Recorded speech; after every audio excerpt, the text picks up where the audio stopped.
and welcome back to my channel. In today's video, we're going to be talking about all of the books that I read in January.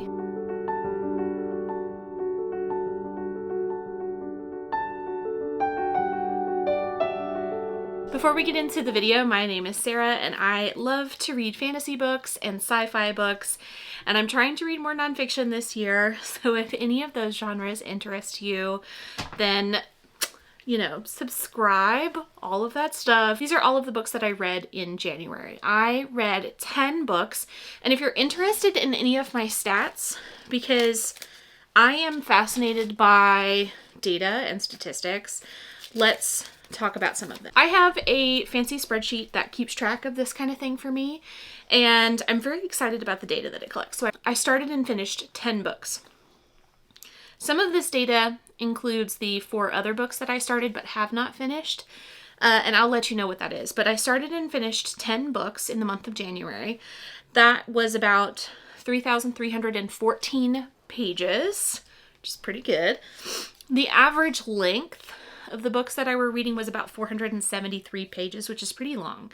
It took me generally about 3 days to start and finish a book. My average star rating for a book was 3.7 stars. And then as far as the genre breakdown, it was 80% fantasy, 10% memoir, and 10% romance. I read and I finished 1 romance book. 90% fiction, 10% nonfiction. And then how I was reading the books, 60% were audiobooks, 30% I read digitally with my Kindle, and 10% was 2+ formats, meaning I was either doing like a digital combo with audio or a physical combo with audio. 8 books were adult books, 2 were YA, 3 books were from my physical TBR, which is really exciting to me because that's like a goal for me this year, is to read more books off my physical TBR. 5 books were from the library, and 1 was an Amazon purchase. 4 books were from NetGalley. So that is including the 14 books that I started in the month, but not necessarily the 10 books that I finished. Another interesting little factoid is what publishers I'm reading. So 30% were Penguin Random House, which was interesting because I figured it would be Tor, which is owned by Macmillan, I believe, but only 23% were from Macmillan, 23% were from Hachette, 7% was from HarperCollins, and 15% were indie published. Anyways, this is just some fun stats about the books that I read. So let's talk about the books that I read, okay? First book of the year was A Fate Inked in Blood by Danielle Jensen. This was on NetGalley. I don't believe this has come out yet, or it may have come out this week. This is a Norse mythology inspired romantasy. If you have read any of Danielle Jensen's other books, like the Bridge Kingdom series, you will really enjoy this. I did enjoy this as far as like you can enjoy a trashy fantasy romance, but there were some things, kind of left to be desired. This is going to be a series, and my issue that I'm having lately with romantasy and romance books in general is I want more tension between the characters. I want more tension. I want more pining. I don't want them to get together in the first book. If they kiss in the first book, it's too soon, okay? I want tension. I want tension. And the fact that the 2 characters were together and said, "I love you," within the first 70% of the book, I was like, it's too soon. It's too soon. However, I do enjoy a trashy fantasy romance. So it was good. And if you like romantasy books, if you like books like this, you will enjoy this. Next, I read An Education in Malice by S.T. Gibson, and S.T. Gibson has done it again. She's a phenomenal writer. I think her prose are beautiful, and I think that this was a really great dark academia type story with vampires, which is something that S.T. Gibson does really, really well. I loved the themes around obsession. It was just really great. It had some LGBTQ plus representation, which I really enjoyed reading. And overall, I just think this is another stellar book from S.T. Gibson. I read Eragon by Christopher Paolini, and this is the first time I've ever read this book. It's not a reread. This is not a childhood classic for me that, I read as a kid and wanted to reread. But I will say I really enjoyed this. I think that there were some points where it was very obvious that a 15-year-old had written this book. And then there were some points, other points where I was like, wow, a 15-year-old read this book or wrote this book. So it was really, really great. I will say the audiobook is stellar. Gerard Doyle, who narrated the audiobook, did a stellar job. He did a great voice for all of the characters, especially the dragon. If you're reading that book or if you're rereading that book, I highly recommend the audiobook. I read Throne of the Fallen by Carrie Maniscalco.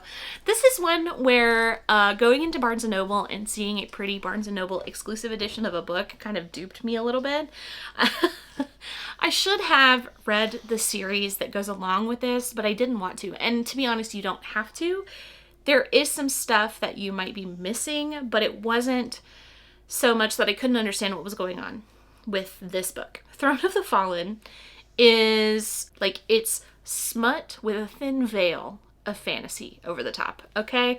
Just know that going in. It wasn't like it was exquisitely written. There was no beautiful prose. I didn't really enjoy it all that much. It was fine. I read the whole thing. I wanted to read the whole thing, but it wasn't what I would call a good book. You know what I mean? If you like to read smut, if you like to read spice, this is the book for you. Next, I read The Historian. And I classified this as fantasy on my spreadsheet, but I don't know that I would actually call this fantasy. The Historian follows a father and a daughter, and the father is sort of slowly recounting this tale about the time that he was hunted by Dracula when he was in grad school. And it's sort of dark academia. I loved, and I ate up the first 70%. And it was really great. It was slow. It was like tantalizing. I loved like the vibes of it being like the 60s and we're in Europe. We're chasing Dracula. You know, like we're finding all these clues. We're looking at all these archives. I loved that, right? But at about 70%, I was like, okay, I'm getting tired of this. Like I want something a little bit different. I will say overall, I think this was a great book. It was very long. So if that sounds like something that you would be interested in, then I would highly suggest you check it out. But I will say I don't think that that book is one that's for everybody. I really enjoyed most of it, but again, it's not for everybody. I read Butcher and Blackbird. And the longer that it has been since I read this book, the more I dislike it. I like I said, when I read this, I read it for a reading vlog, which you'd like to check out. I'll link it here. I enjoyed like the first 70% of this, but when the couple got together, I was so incredibly bored. And I saw another creator who I follow on TikTok point out that the spice scenes in this were too long. I was like, I absolutely agree with that. Like it was just too long. It was too much. It was too ugh. And once they got together, I was tired of it and there was still an hour left in the audiobook. So I was like, no. Also, like the reactions that people were having online to this book were not the reactions that I have. Initially I really liked it, but the more that I think about it, like the banter was cringy. The audiobook was cringy too. And what I didn't like about the audiobook is that it was sort of done, it was done in such a way where it was like a duet, where each character read their own lines no matter what chapter they were in. So if we were in the male POV and the female character was speaking, it was that narrator. It wasn't the male narrator affecting a female voice. And so what I didn't like is they would be having dialogue, right? And they're serial killers. So they'd be having dialogue and there's a guy dying in the background. And one of them has made extra sound effects to be the guy dying in the background, right? So they're like, blah, blah, blah, blah, blah. And then somebody in the background's going, it was like, it was too much. That was too much for an audiobook for me. I can imagine that in my head. I don't need them to like vocalize that. So the more that I think about it, the more that I dislike this book. And if this is something that you normally read, chances are you're probably going to love it. But as I've read more books, I'm starting to get more and more critical, which, I think that's something that happens. But this was not for me. I fell into the hype. And that is ultimately the downfall, is sometimes I fall into the hype of a book and it is just not what I was hoping for. I read The Tainted Cup by Robert Jackson Bennett, and I gotta say, I adore this book. I loved it. The characters were so good. The background, the fantasy background, the fantasy world of this story was so lush. And the storytelling was so cool and weird and different. I just really, really loved that. It felt like, I don't even know like what it felt like. There's weird plants, weird stuff happening. Everybody's like a little bit different. Everybody's like sort of modified. Robert Jackson Bennett is a stellar writer. And the other thing that I really loved about this is that it is a mystery, a murder mystery set in a fantasy world. And what I really loved about this was that I did not guess the whodunit part of the story, which is something that I'm usually very good at. I love whodunits and I can almost always figure out who it is. And I couldn't in this one. Then that might not be the case for everybody, but I did really love this. And the other thing that I really, really love is that Robert Jackson Bennett doesn't hold your hand. Okay? He writes this world. He just bloop, drops you right into it and expects you to figure it out and pick it up. He thinks that you are smart and that you can figure out his weird, whack-ass fantasy world. And I really appreciate that. I loved this. This is coming out on February 6th. I read this as an ARC. It was great. I read Assassin's Apprentice by Robin Hobb. This is a beloved high fantasy classic, and I really enjoyed it. It was extremely character focused, which I really enjoyed, but I don't know that it didn't feel high fantasy to me.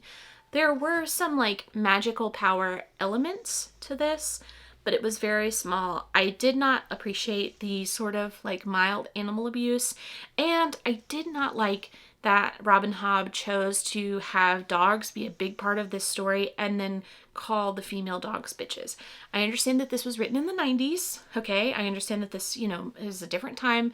That was like 30 years ago almost, but I didn't like it. It did not sit well with me. So if that's something that you might have a problem with, this might not be the series for you. I think that it was just a lot of royal family drama, which, sometimes I might be in the mood for.